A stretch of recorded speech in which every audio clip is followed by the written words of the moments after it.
Buenos días, gracias por la invitación para estar aquí.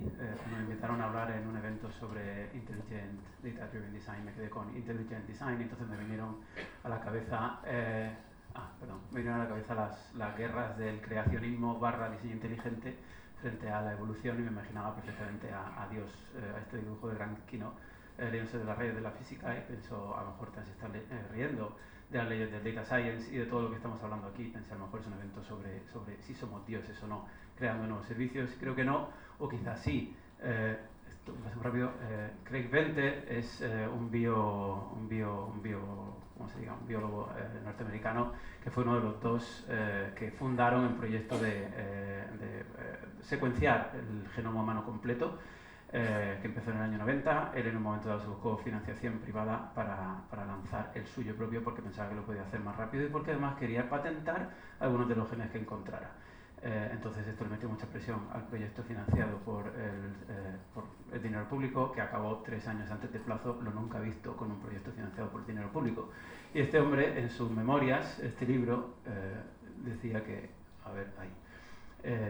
que cuando se lanzó a ese proyecto le acusaban de desposeer a la raza humana de su misterio, porque le decían, claro, si liberas el código fuente del ser humano, pues entonces ya está, ¿no? Ya está todo visto. Y él decía, es imposible, precisamente al entender que lo único que somos este código, bases, o sea, combinaciones de 4 distintas bases de aminoácidos, cotidianas que dan lugar a los aminoácidos. Lo fascinante de verdad es entender cómo estos químicos inertes dan lugar a todas las interacciones y toda la complejidad del ser humano. Entonces, de estos datos y de estos ingredientes de lo que estamos hablando todo el rato. Estamos hablando de cómo podemos utilizar todo eso para entender los mañanas. ¿Qué es el hoy del título de la charla, ¿no? ¿En qué hoy nos encontramos? Pues hoy realmente nos encontramos en el vacío, ¿cómo se puede ver aquí? Aquí. Nos encontramos en una sociedad, en una vida que es digital. Llevamos hablando de ello toda la mañana. Lo único es que en realidad no es digital, también hemos hablado de eso. Es en realidad una sociedad que tiene un reflejo en lo digital constante, por cosas que hemos dicho, pero que no deja de ser física, y nosotros somos entes físicos y nos movemos en ello, y a veces se nos olvida y tenemos que recordarlo. Todo eso está posibilitado por este cambio tecnológico que hace que haya datos disponibles a muy bajo coste, que haya comunicaciones a muy bajo coste, que hace al fin y al cabo que se rompan las cadenas de valor tradicionales, y donde las nuevas cadenas de valor que importan son las de los datos. Alcanzar una escala suficiente en datos que te permita entender un contexto determinado, como alcanzar una escala suficiente en un genoma para entender de qué va el código fuente del ser humano, es lo que hace que los servicios, los productos, las empresas podamos entender mejor el contexto y por tanto adaptarnos un poquito mejor, y es importante ese punto. Todo hoy en día está en el contexto, en la vida de los usuarios, o los usuarios lo encuentran todo en su contexto, o están acostumbrados a encontrarlo todo en su contexto. Y esto, de nuevo, está posibilitado por esa revolución digital, que lo entiende muy bien, sabe aprovecharse de ello, siendo ese uno de los ejemplos, no es el único, pero está muy claro, donde además los servicios encuentran una forma muy buena de adaptarse a la persona. El teléfono de interfaz adaptable, de interfaz no fija, es decir, el paradigma que tenemos hoy en Android o en iOS, al fin y al cabo son cosas que se saben modificar su forma, es decir, tienes unas apps instaladas u otras y las usas de una manera u otra, y eso es distinto para cada persona, ¿no? Entonces eso es una cosa que en otros servicios, en otras industrias en el pasado, pues no se podía hacer. Bien. Y sobre los mañanas de este hoy, ¿qué es lo que podemos pensar? Porque estoy intentando hablar de cómo abordar una estrategia para todo eso. Pues realmente podríamos pensar, bueno, ya tengo todos estos datos, ¿no? Ya sé mucho sobre la realidad, ya puedo empezar a pensar y a predecir, como hemos estado hablando esta mañana. Pero la realidad es que aunque tengamos todos estos datos, es muy difícil saber cómo se traslada a la vida real. Esto de la derecha es una proteína, es una enzima que hace una serie de cosas con azúcares en una bacteria que es súper simple y que tiene muy poquitas cosas, y sin embargo a día de hoy todavía no sabemos cómo, a partir de estas secuencias de aminoácidos, cómo se forma la tridimensionalidad de esa proteína. Es súper difícil, y la tridimensionalidad de la proteína, la forma que tiene, es la que le da su función. Y eso al final es lo mismo que sucede con los productos que creamos. La forma que adquieren en el contexto del usuario hace que encajen o no con él, hace que generen una reacción u otra, y eso a día de hoy en realidad no lo sabemos hacer. Y esto es solo como el primer pasito, ¿no? El algoritmo que nos lleva de aquí a aquí no lo terminamos de entender, pero cuando pensamos en que el ser humano no es solo unas proteínas predeterminadas, sino que es el cómo tiene conectado todo en su cerebro, que es esto es el Conestoma, otro proyecto de cómo están conectadas las neuronas entre sí en nuestro cerebro, pues es mucho más complicado. Hay 100 trillones de conexiones aquí en esta imagen, y esto es lo que determina una parte de quiénes somos, porque luego está el contexto y cómo nos afecta y cómo esto evoluciona, y entonces pensar que podemos realmente entender y modelar esto para entender cómo es el mañana, me parece un poco complicado. Los mañanas no existen. Los mañanas realmente, cuando intentamos pensar estratégicamente en qué es lo que va a pasar para saber cómo tengo que actuar yo, tenemos que entender que no podemos predecir el mañana con la precisión que nos gustaría, precisamente por toda esa complejidad. La única forma que hay es crear mañanas mediante la exploración, pero tenemos que tener en cuenta que esos mañanas, por toda esa incertidumbre de no tenemos la información, son muchos, no es uno solo, ¿no? Nuestra conciencia, al fin y al cabo, surge de nuestra interacción con ese entorno físico en el que vivimos. Nuestra conciencia tiene que ver con la integración de nuestros 5 sentidos en tiempo real en relación al entorno. Los algoritmos que estamos creando no tienen un entorno físico, no tienen nuestros sentidos, no tienen, están mucho más limitados, con lo cual no nos pueden ayudar tanto como pensamos muchas veces para entender esa realidad de la manera en que nosotros la entendemos. Y la única forma de hacerlo es explorar. Entonces, ¿qué estrategia, qué tipo de estrategia tienes cuando se aborda la cuestión de cómo aplicamos inteligencia artificial en las empresas o datos o todo este tipo de cosas? La mayoría de empresas se van a este lado, al lado de la eficiencia. ¿Por qué? Porque es lo que conocen. Su conciencia es capaz de entender la realidad en la que viven y por tanto dicen, aquí puedo mejorar algo y puedo mejorar mi empresa y voy a generar una eficiencia para mi empresa. Es mucho más difícil pensar en el futuro, en cómo genero esa adaptación, en cómo tengo que doblarme desde mis datos hasta ser una proteína de una forma determinada, porque no sé cuál es esa forma. Entonces es mucho más difícil operar realmente en generar adaptación dentro de las empresas y mucho más fácil generar eficiencia. Y sin embargo, a mayor eficiencia lo que generamos es más especialización, y todos sabemos que las especies que se especializan mucho en algo pues tienen su periodo de gloria mientras las condiciones no cambian, pero una de las cosas que llevamos escuchando toda la mañana es que la realidad cambia cada vez más rápido. Con lo cual lo que tiene sentido desde un punto de vista estratégico en las empresas es generar más adaptación y no tanta eficiencia, o generar eficiencia pero en el lado del cliente, en el lado donde se consume el servicio, no en el lado de la empresa. Operamos mucho en el lado de la empresa porque es lo que conocemos y es lo que nuestra conciencia es capaz de procesar, pero hay que irse al otro lado. Un ejemplo que me parece interesante es, este es un mapa, creo que es el primer mapa o uno de los primeros mapas que se conocen, estaba dibujado en una piedra hace 16.000 años, y en este mapa se ven cosas como, o expertos que saben mirarlo, me cuesta, pero bueno, se ve un río que está aquí, y también se ve un puente que quizás saldrá, ahí está, y también se ve que la gente se dedicó a guardar donde estaba la comida, que son unos animalitos que están aquí abajo, por aquí y aquí, ¿no? Entonces, perfecto. Con esto ya, digamos, ganaron en eficiencia porque como ya sabemos encontrar la comida de manera repetida. Este tipo de herramienta evolucionó a través de observaciones, generamos mapas estáticos, generamos mapas basados no solo en la exploración, sino en la observación directa de la realidad, con satélites, gracias Marco. Y el caso es que este cambio de paradigma de observaciones y evidencias vino muy bien para buscar algo de esa adaptación, pero al final no deja de ser en muchos casos una búsqueda de eficiencia de una herramienta determinada y no tanto una adaptación, por más que por suerte los mapas modernos son más algo que sí saben colocarse en mi contexto y que sí saben darme lo que yo busco en un momento dado y saben por tanto hacer un diseño más inteligente de la herramienta, aunque siguen siendo iguales que el mapa de la piedra, porque seguimos localizando dónde está el río, dónde están los puentes, si es que salen en algún momento. Bueno, saldrá. Y dónde está la comida si activamos la capa de restaurantes de Google Maps, ¿no? Entonces, esto ya empieza a ser un poquito más una herramienta que sí que se adapta, pero no deja de ser algo que es demasiado como incremental, y a lo mejor mis necesidades en un momento dado cambian y ya no necesito un mapa con esto, sino necesito algo que sobre el mapa me ayude a entender mi realidad. Entonces, si me quiero adaptar, ¿qué hago? Y lo que hago es darle al botón y no pasa, vale. Me parece muy interesante ver cómo lo hizo la naturaleza en su día, porque al final tuvo cientos de miles de años para probar. Y entonces, no sé para dónde tengo que disparar para que esto pase. Ahí. La naturaleza lo que hizo fue, o la naturaleza más bien el azar, a lo largo de los años lo que hizo fue evolucionar nuestro sistema nervioso desde un sistema, esto que es el cerebro reptiliano, que es un sistema modular poco interconectado, donde cada parte tiene una cosa muy concreta y de aquí se gestionan las emociones, y las emociones, por cierto, tienen prevalencia sobre nuestras decisiones racionales, con lo cual es importante entender las emociones para ver cómo podemos actuar nuestra estrategia.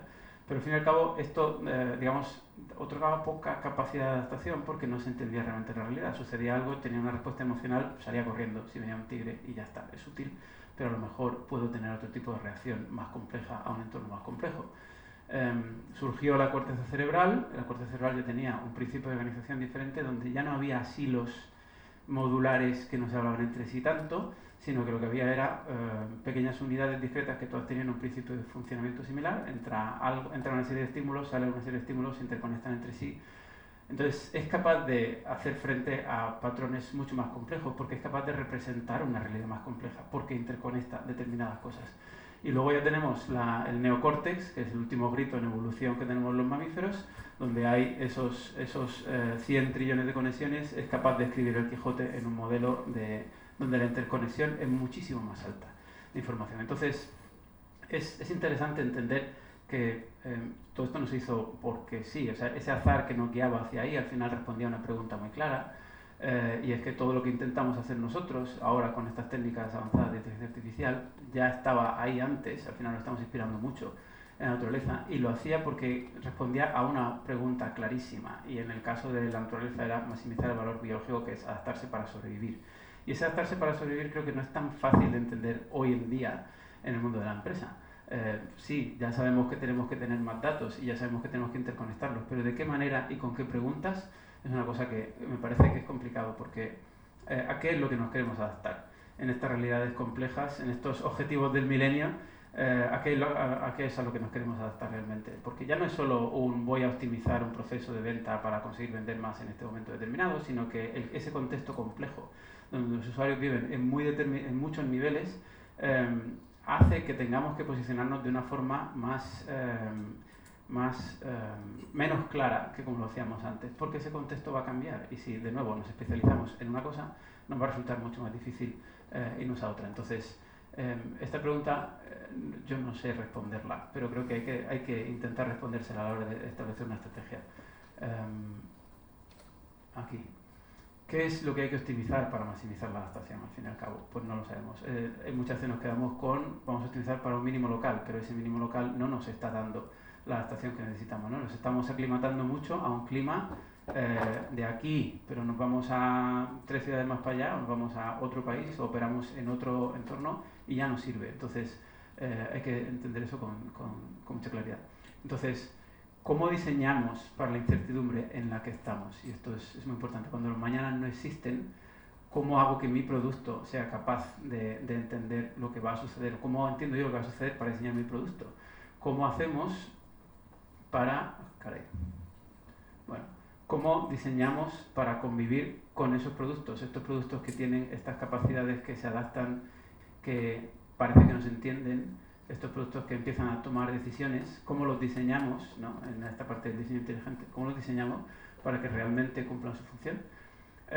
Y llevamos ya unos años hablando de esta frase, que tenemos que pasar de diseñar sistemas a diseñar comportamientos. Y a mí me parece que esto está bien a día de hoy, pero que tenemos que empezar a pensar de otra manera, según vamos viendo sistemas cada vez más complejos, según vamos pasando de ese modelo del cerebro reptiliano al modelo de la corteza, al modelo de la neocorteza. Tenemos que empezar a pasar de diseñar comportamientos, donde es muy difícil diseñarlos porque no sabemos lo que va a pasar mañana. Yo puedo diseñar un comportamiento para una situación que conozco hoy, mañana va a dejar de ser útil. Entonces tenemos que empezar a educar a nuestros productos. Esto es un poco abstracto, pero hay que generar productos que sean capaces de cambiar su comportamiento y que sean capaces de cambiarlo, ya sea porque les volvemos a enseñar nosotros o porque ellos solos son capaces de reaccionar al contexto. Entonces, hay que pasar de definir lo que hay que hacer y cómo hay que hacerlo a entender bien lo que está sucediendo vía los datos y a entender que lo que hay que hacer es cooperar con esos productos que estamos creando. Esos productos aprenden en parte solos, en parte con nosotros, no los podemos diseñar de partida. Y esto es un mensaje que tiene que quedar muy claro. Estamos empezando a generar nuevas relaciones con nuevas especies. Hay productos que usamos todos los días que son un ser vivo, prácticamente, que lo llevamos en nuestros teléfonos, o que lo llevamos en nuestras apps, o que lo llevamos en un montón de lugares y nos condicionan. Porque tienen una personalidad muy marcada a veces, o porque tienen unas pautas de comportamiento muy marcadas. Y eso nosotros no lo vemos tanto. Entonces, un producto de datos cualquiera de hoy en día, pues bueno, va recopilando datos sobre yo como escucho música y empieza a recomendarme cosas basado en mi comportamiento y empieza a adquirir un comportamiento determinado y lo hace con cosas cada vez más complejas. Primero me ayuda a descubrir cosas cada semana, después me empieza a organizar la colección por cosas que me pueden venir bien a mí. Y no está mal como primer paso. Y al final, pues sí, todos los productos digitales hoy en día usan datos y por tanto esto que estamos diciendo aplica a cualquier producto que use datos.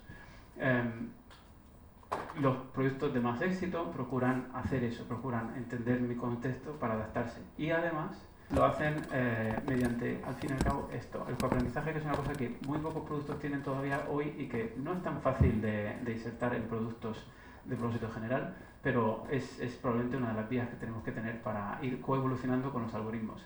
Desde creación de nuevos contextos donde podemos cooperar con los productos, y saco cosas que son como poco habituales, un museo que de repente te permite jugar con su colección para aprender de cómo los usuarios se relacionan con esa colección, para aprender una cosa muy importante, que es qué es lo que motiva a la gente más allá de las decisiones de compra o más allá de otro tipo de decisiones. Aquí estamos ya al valorar qué es lo que la gente hace con el arte, qué es lo que la gente hace con su creatividad.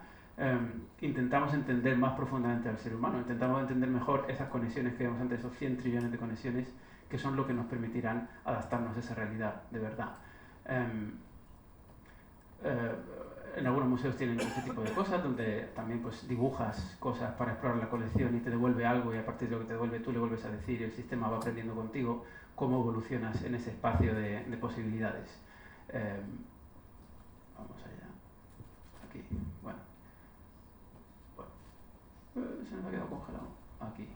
Habría que ir pasando de sistemas que operan en ese plano de eficiencia hacia un plano más de adaptación, y esto es uno de los drones por lo visto más avanzados que hay hoy en día, que tiene 8 sistemas de deep learning a bordo que empiezan a interactuar entre sí. Me parece muy interesante porque esto ya se parece bastante más a esa neocorteza, donde tenemos un montón de interconexiones funcionando que hablan entre sí y cuyo el resultado de lo que hacen no lo podemos predecir. Esto ya no son sistemas deterministas, no lo podemos programar, le tenemos que educar. Y este bicho aprende solo y es capaz de evitar árboles y de coger el ángulo más bueno para ver qué es lo que estás haciendo. Tu último intento de hacer cosas locas con la bicicleta para que toda la familia vea cómo evitaste despeñarte, ¿no? Esto es maravilloso. Este producto habla de sí mismo en términos rarísimos, que esto lo empezamos a ver ya en la sociedad. El producto dice: tengo una tasa de actualización del modelo de más de 1 millón de puntos por segundo, es decir, su velocidad de refresco de la realidad es más de 1 millón de puntos por segundo. ¿Cuál es la nuestra? No lo sabemos. ¿Cuál es la nuestra como empresa? ¿Qué tasa de refresco de la realidad tenemos como nuestra empresa para entender cómo está cambiando el entorno y tenemos que adaptarnos? No tenemos ni idea a día de hoy, realmente, muchos. ¿Qué actualización hay del modelo a tomar acciones? 500 iteraciones por segundo. 500 veces por segundo es capaz de tomar una acción con respecto a la realidad. ¿Lo sabemos nosotros? Creo que no. Entonces, están sucediendo este tipo de cosas. Como mencionaba antes, si queremos acercarnos más al ser humano con estos productos de inteligencia artificial que no entienden nuestra realidad porque no tienen sentido si no viven en una realidad física y nosotros sí, pues una manera es quizá a través del arte, y hay experimentos de estos que todos habréis visto donde le entregaron una colección de arte a una serie de algoritmos, redes neuronales, que les dejaron que soñaran, es decir, no les dijeron que tenían que hacer nada, simplemente dijeron: imagínate que sería una obra de arte, y produjeron esto. Entonces estos son, bueno, cuadros.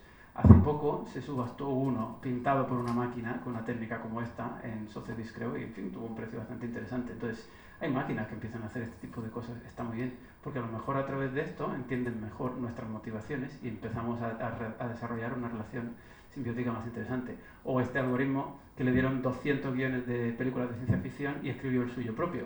Y alguien cogió y lo filmó, se llama Sunspring, son 16 minutos, no te enteras de absolutamente nada, pero podrías pensar que es cine de autor muy elevado, yo no lo entiendo.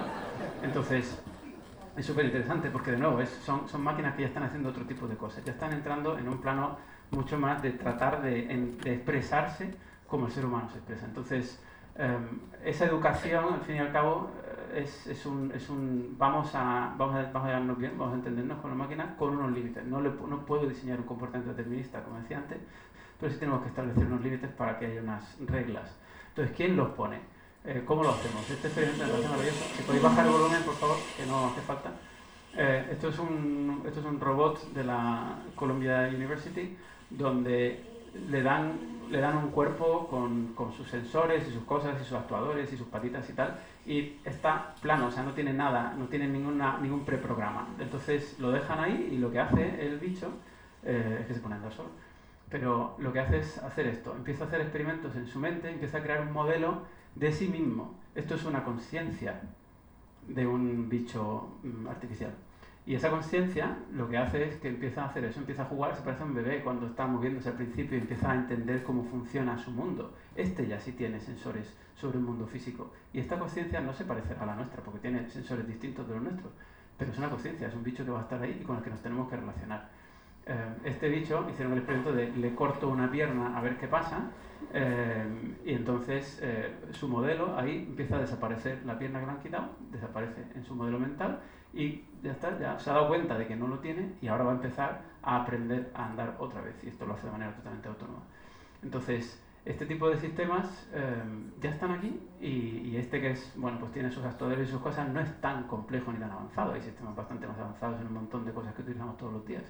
Que en un momento dado empiezan a tener un comportamiento. Entonces eso me parece interesante. En resumen, cuando pensamos en ¿qué tengo que tener en cuenta en mi estrategia? Me parece que es importante encontrar un equilibrio entre la eficiencia que necesito hoy para sobrevivir hoy en el mercado, pero cómo genero la capacidad de adaptación hacia adelante, o cómo genero eficiencia a mi cliente y no a mí solo. ¿Cómo pienso sobre el futuro? ¿Lo puedo hacer de una manera vacía, reflexionando sin más? Creo que no, creo que hay que hacerlo vía experimentación siempre, vía sintiendo las cosas para poder entenderlas. ¿Creemos que podemos diseñar ese futuro o tenemos que hacer una educación de los productos? No solo de los productos, sino también de los usuarios que van a enfrentarse a ellos, porque tampoco van a entender muy bien lo que está pasando en muchos casos, ¿no? Y luego, para esto no tengo ninguna respuesta. ¿Cuál es la pregunta que queremos responder de verdad con nuestra adaptación? ¿A qué nos tenemos que adaptar? Otra cosa que no me parece tan claro. Y desde luego, ¿cuáles son los límites? Bueno, pues hay mucho trabajo en grupos de ética de inteligencia artificial y demás, súper interesante, muy necesario, no ya por hacer el bien o hacer el mal, sino por establecer una relación entre esos sistemas y nosotros. Y ya, muchas gracias.